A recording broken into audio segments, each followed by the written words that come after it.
Ladies and gentlemen, we meet again towards Parashat Chukat, and we see something very, very interesting as far as Emuna is concerned.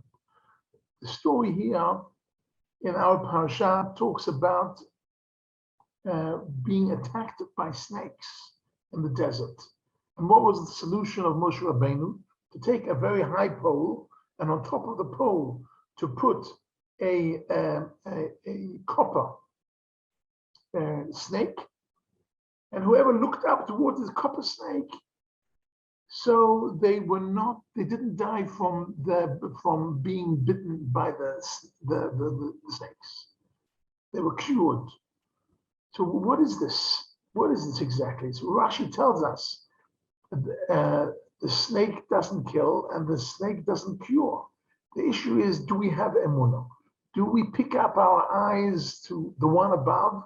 And do we have emunah in HaKadosh Baruch Hu? And those who have emunah in HaKadosh Baruch Hu will live. It's not the only story of emunah in this parasha. We know in this parasha we also have the story of Moshe Rabbeinu, who hit the rock instead of speaking to the rock. And when HaKadosh Baruch Hu tells him the sad news that he's not going into the land of Israel because he disobeyed him, and he hit the rock instead of speaking to the rock, what was the reason HaKadosh Baruch Hu gave? It says, Ya'an lo ha'emantem bi lahakdisheni. The reason you're not going in to Eretz Yisrael is because you didn't have the emunah. It was a lack of emunah. If we say about Moshe Rabbeinu has a lack of emunah, yes. There was some type of fault in Moshe Rabbeinu's emunah, and whoever doesn't have full emunah, Eretz Yisrael is taken away from them. And Moshe Rabbeinu was not let into the land because of that. In fact, we see in Pashas Devarim that when they look back into the issue of the Meraglim of Shlach Lecha, and we find that why didn't the Meraglim go into the land of Israel? Why didn't that whole generation go into the land of Israel? Why did they have to stay another 40 years in the desert and die off the whole generation? The pasuk says, because by rejecting the land of Israel, that was an act of a lack of emunah. And whoever has a lack of emunah, Eretz Yisrael is taken from them. Even though they were important people and great people, it was taken from them. Even further back, if we go all the way back to Avraham Avinu, Avraham Avinu got two promises in Brit Ben Abtarim, Parashat Lech Lecha. First promise is he'll have many children.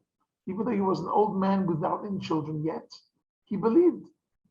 Vayamen b'Hashem, vayachshaveh lo tzedakah. He had emunah, and HaKadosh Baruch Hu gave him children, and many offsprings later on.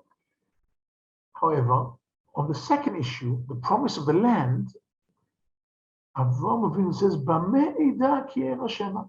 How do I know I'm going to get it? So the Ramban there, Nachmanides, says, Avraham Avinu even had a lack of emunah. He didn't believe. He didn't have emunah. He's going to get Eretz Yisrael. You don't have emunah.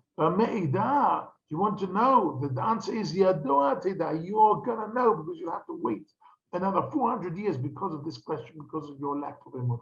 So we see also by Avraham, also by the Meraglim, also by Moshe Rabbeinu, a lack of emunah causes Eretz Yisrael to become inaccessible to them. It becomes further away. And here in the land of Israel, we live a life of emunah on a daily basis. We have 21 enemy countries around us. As we all know, we have currently a terrible situation in our politics. We have a terrible situation as far as economics are concerned, because the price of fuel has gone up drastically, and the price of milk and the price of housing, etc. We have a terrible problem in the educational system at the moment. We have so many problems. But you know what? We live a life of emunah. Right place. There's only one chosen people, and they're in the promised land, And that's the story. We have to understand that the land of Israel is where the promises come true and the dreams come true. This is the place to be for people who have Emuna. Shabbat Shalom.